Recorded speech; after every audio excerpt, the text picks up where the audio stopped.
MCU నుండి official గా fantastic four first steps film లో ఉండబోయే ఆర్జిన్ గురించి రివీల్ చేయడం ఏంటి బ్రో? ఆల్రెడీ ఫిల్మ్ లో మనం చూస్తాం కదా, మరి ముందే వాళ్ళెందుకు రివీల్ చేస్తారో ఆర్జిన్ స్టోరీని అనే డౌట్స్ మీకు రావచ్చు. బట్ ఆల్రెడీ ఫెంటాస్టిక్ ఫోర్ యొక్క ఆర్జిన్స్ మనం 2 సార్లు చూసేసాం, రీబూట్ లోని, అంతకు ముందు ఇనీషియల్ ఫిల్మ్ లోని. పోతే ఈ ఫిల్మ్ లో కూడా మళ్ళీ ఆర్జిన్ చూపిస్తారనే డౌట్ చాలా మందికి ఉన్నప్పటికీ ఎంసీయూ వాళ్ళు క్లారిటీ ఇచ్చేశారు ఇదొక ఆర్జిన్ ఫిల్మ్ కాదని. లైక్ స్పైడర్ మ్యాన్ ఆర్జిన్ ఎంసీలో ఏ విధంగా చూపించలేదో ఈ ఫెంటాస్టిక్ ఫోర్ ఆర్జిన్ కూడా చూపించకుండా ఆల్రెడీ వాళ్ళు సూపర్ హీరోస్ అయిపోయి పవర్స్ ఎర్న్ చేసేసిన టైం తర్వాత, అంటే వాళ్ళు ఆల్రెడీ పాపులర్ అయిపోయిన తర్వాత నుండి స్టోరీ మొదలవుతుందంట.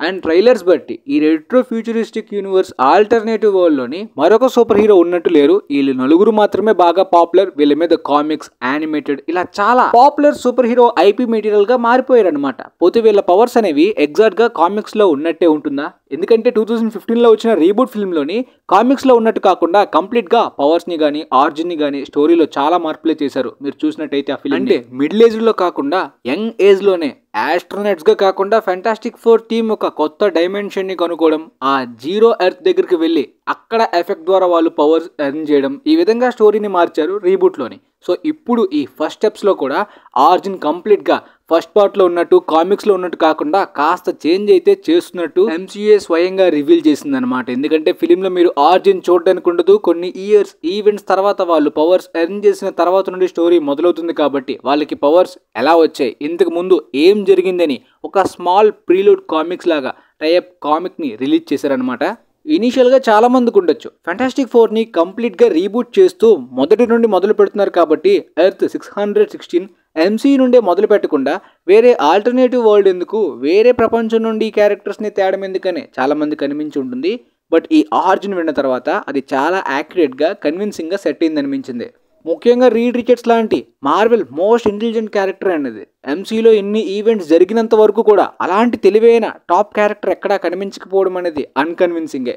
సో ఈ ఆల్టర్నేటివ్ వరల్డ్ లోని ఎర్త్ ఒక కాస్మిక్ పవర్ క్వార్టర్డ్ గా మారిపోయిన తర్వాత ఒక గవర్నమెంట్ మిషన్ గురించి వీళ్ళు నలుగురు కూడా same old film and comic లానే రాకెట్ వేసుకుని పైకి వెళ్తారు. అంటే కామిక్ లోని ఓల్డ్ ఫిల్మ్ లోని వీళ్ళు కాస్మిక్ రేస్ ద్వారా ఎఫెక్ట్ అయ్యి సూపర్ పవర్స్ ని ఎర్న్ చేస్తారు. కానీ 2015 ఫెంటాస్టిక్ ఫోర్ రీబూట్ లోని వేరే ఆల్టర్నేటివ్ డైమెన్షన్ ని అక్కడికి వెళ్ళడానికి ఒక పోర్టల్ ఓపెన్ చేసి ఈ ఎక్స్పెరిమెంట్ లోని వాళ్ళు ఎర్త్ కి కావాల్సిన రీసోర్సెస్ ని ఆ ఆల్టర్నేటివ్ డైమెన్షన్ నుండి తీసుకువద్దామని వెళ్ళి పవర్స్ కి ఎఫెక్ట్ అవుతారు అనమాట.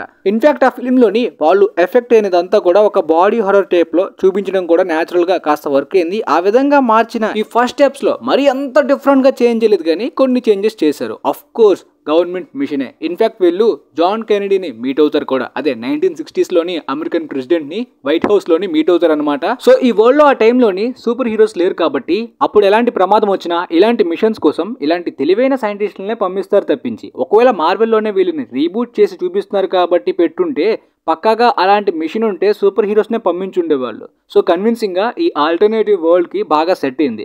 ఎందుకంటే 1960s టైమ్ లైన్ అయినప్పటికీ ఈ రెట్రో ఫ్యూచరిస్టిక్ వరల్డ్ బాగా అడ్వాన్స్డ్ కాబట్టి సూపర్ హీరోస్ లేకపోయినా చాలా మంది తెలివిగా ఉంటారు. ముఖ్యంగా రీడ్ రిచర్డ్స్ మార్వెల్ లోనే చాలా ఇంటెలిజెంట్ క్యారెక్టర్ కాబట్టి సో ఈ మిషన్ కి వీళ్ళు వెళ్ళిన తర్వాత ప్రీవియస్ గా కామిక్ లోనో ఫిల్మ్ లోనో కాస్మిక్ రేస్ ద్వారా ఎఫెక్ట్ అయ్యి వీళ్ళకి సూపర్ పవర్స్ వస్తాయి.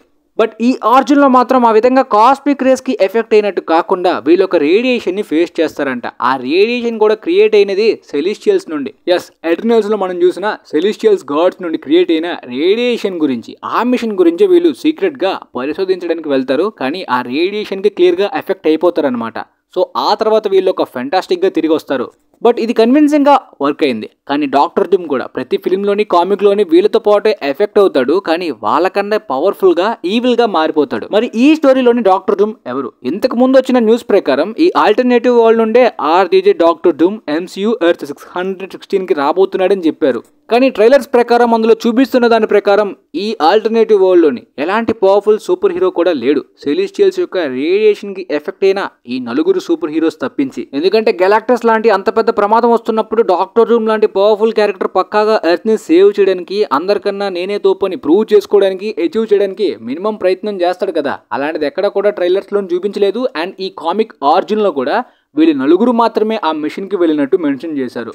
బట్ ఓల్డ్ ఫిల్మ్స్ లో కానీ కామిక్స్ లో కానీ డూమ్ వీళ్ళతో పాటు కలిసే వెళ్తాడు ఈ మిషన్ కి. అండ్ 2015 ఫిలిం లో మాత్రం సూజన్ వీళ్ళతో పాటు ఆ మిషన్ కి వెళ్ళకపోయినా రేడియేషన్ కి ఎఫెక్ట్ అయినట్టు చూపించారనమాట. సో ఈ ఫిల్మ్ లో డూమ్ అయితే మాత్రం ఎగ్జిస్ట్ కాలేదు, వీళ్ళతో పాటు మిషన్ కి వెళ్ళట్లేదని ఒక క్లారిటీ అయితే వచ్చింది. కానీ ఆ రేడియేషన్ ప్రాబ్లం వీళ్ళు తిరిగి వచ్చేసరికి రాకెట్ సిటీ అని యుఎస్ఏలోని, అంటే బాగా అడ్వాన్స్డ్ వరల్డ్ కదా, ఇక్కడ ఈ రాకెట్ సిటీలోని ఈ సిటడల్ ఆఫ్ సైన్స్ రీసెర్చ్ ఫెసిలిటీలోని వీళ్ళని క్వారంటైన్ విధించి వీళ్ళ పవర్స్ని పరిశోధిస్తారనమాట. వీళ్ళకి పవర్స్ ఏ విధంగా వచ్చాయి, వీళ్ళ రేడియేషన్ వల్ల ఎర్త్కి కానీ అదర్ పీపుల్స్కి కానీ ఏమైనా ప్రమాదం ఉంటుందా లేదనేది. అండ్ ఈ ఆర్జిన్లో కూడా సేమ్ ఓల్డ్ ఫిల్మ్స్ లానే ఓల్డ్ కామిక్ లానే ఈ ట్రాన్స్ఫర్మేషన్లో ఎక్కువ శాతం బెన్కి అయితే మాత్రం తన ఆకారం ఆ థింగ్గా మారడం అస్సలు నచ్చదు. అండ్ ముఖ్యంగా క్వారంటైన్లో ఇలా విధించడం, ఎప్పుడైతే ఫ్రీడమ్ లేకపోవడం వల్ల పిచ్చికిపోయి వాళ్ళలో వాళ్ళకే గొడవలయ్యి అక్కడ తప్పించుకునే టైప్లోనే ఉందన్నమాట ఈ ఆర్జిన్లో కూడా. కానీ పాపం హెర్బీని విరిచేశాడు ముక్కలు ముక్కలుగా.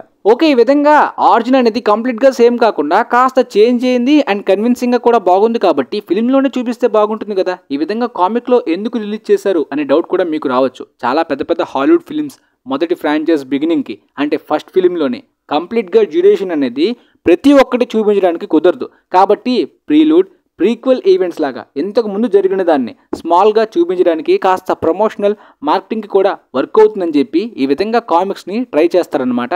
ఈ కామిక్ని $5కి అమ్ముతున్నారు. సినిమాలో వీటి గురించి ఎక్కడ కూడా డీటెయిల్స్ ఉండవు. సో ఈ కామిక్ చదవడం వాళ్ళకి ఈ ఆర్జిన్ గురించి ఎలాంటి క్లారిటీ ఉండదు. లైక్ వీళ్ళకి ఆ సెలిస్టియల్స్ యొక్క రేడియేషన్ ద్వారానే పవర్స్ వచ్చాయి, వీళ్ళంతా కూడా గవర్నమెంట్ మిషన్ మీదనే వెళ్ళి ఎఫెక్ట్ అయ్యారు అనే దాని గురించి ఎక్కడ కూడా ఫిల్మ్లో చెప్పరు. కాబట్టి ఈ కామిక్ చదివిన వాళ్ళకి దాని గురించి క్లారిటీ ఉండదు. కానీ కొన్ని రిఫరెన్సెస్ ఉండొచ్చు అనమాట. ఫర్ ఎగ్జాంపుల్ ఆ Citadel of science rock city గురించి అండ్ కొన్ని ఓల్డ్ మెమరీస్ని గుర్తు తెచ్చుకునే విధంగా ఓల్డ్ వీడియో క్లిప్స్ని కూడా వీళ్ళు చూస్తారనమాట. ట్రైలర్స్లోని ఆ క్లిప్స్ని కూడా మనకు చూపించారు కదా. బెన్ కంప్లీట్గా థింగ్గా మారక ముందు ఏ విధంగా ఉండేవాడు, వీళ్ళందరూ కూడా ఆ మిషన్కి ఏ విధంగా వెళ్ళారు అనే సీన్స్ కూడా చూపించారు. చూద్దాం మరి, సూపర్ హీరోయే లేని ఈ అడ్వాన్స్డ్ వరల్డ్ సడన్ గా సెలిస్టియల్స్ యొక్క రేడియేషన్ ద్వారా నలుగురు సూపర్ హీరోస్ పుట్టుకొచ్చి సడన్ గా గెలాక్టస్ లాంటి పెద్ద విలన్నే ఆల్మోస్ట్ ప్రపంచం నాశనం అయిపోయే రేంజ్ ప్రమాదాన్ని ఫేస్ చేయబోతున్నారు. ఎలా ఉండబోతుందో ఫిల్మ్ లోని చూడాలి. దాంతోపాటు డాక్టర్ డూమ్ నిజంగా ఈ ఫిల్మ్ లోని ఈ యూనివర్స్ లోని లేడా, ఉన్నా కూడా దాస్తున్నారా, సస్పెన్స్ ఏదైనా సర్ప్రైజ్ ఉంటుందా ఫిల్మ్లో అనే డౌట్స్ కూడా స్టిల్ నాకైతే ఉన్నాయన్నమాట. అండ్ ఒకవేళ డాక్టర్ డూమ్ ఈ వరల్డ్లో ఎగ్జిస్ట్ అయినా కూడా గెలాక్టస్ లాంటి పెద్ద ప్రమాదానికి రాకపోవడానికి గల కారణం ఏంటనే దాని గురించి ఒక కన్విన్సింగ్ థియరీ నా దగ్గర అయితే ఉంది. ఆ థియరీ గురించి తర్వాత తెలుసుకుందాం. ఇది ఒక కంప్లీట్ కాన్స్పిరసీ ఫేక్ థియరీ అని కాదు, ప్రీవియస్ ఫిల్మ్స్ కి కామిక్స్ కి కూడా కాస్త కనెక్ట్ అయినట్టు కన్విన్సింగ్ గా ఉంటుంది. మరి ఆ థియరీ గురించి తర్వాత తెలుసుకుందాం. మొత్తానికి మీకైతే వీళ్ళ న్యూ ఆర్జిన్ గురించి ఆ టైప్ కామిక్ బుక్ గురించి కంప్లీట్ గా అర్థమైందని అనుకుంటున్నాను. సో వీళ్ళు ఆల్రెడీ పాపులర్ సూపర్ హీరోస్ గా ఎవాల్వ్ అయిపోయిన ఈ అడ్వాన్స్డ్ వరల్డ్ లోని కొన్ని ఇయర్స్ తర్వాత వాళ్ళు ఈ ప్రమాదాన్ని ఫేస్ చేయబోతున్నారు. మొదట సిల్వర్ సర్ఫర్ నుండి. అండ్ మీకు ఒకవేళ కామిక్స్ చదివే ఇంట్రెస్ట్ ఉన్నట్టయితే మాత్రం ఓల్డ్ ఆ ఫెంటాస్టిక్ ఫోర్ ఫస్ట్ ఆర్జిన్ నచ్చిందా, లేదంటే ఈ ఫిలిం కోసం మార్చిన ఈ కొత్త ఆర్జిన్ నచ్చిందా, ఈ రెండు కాదు 2015లో వచ్చిన ఫెంటాస్టిక్ ఫోర్ ఫిల్మ్ యొక్క ఆర్జిన్ నచ్చిందా, ఏది నచ్చింది అనే దాని గురించి కింద కామెంట్ సెక్షన్లో తెలియజేయండి. వీలైతే ఈ వీడియోని మీ ఫ్రెండ్స్లో ఉన్న వాళ్ళకి కూడా పక్కాగా షేర్ చేయండి, వాళ్ళకి కూడా యూజ్ అవ్వచ్చని అనుకుంటున్నాను.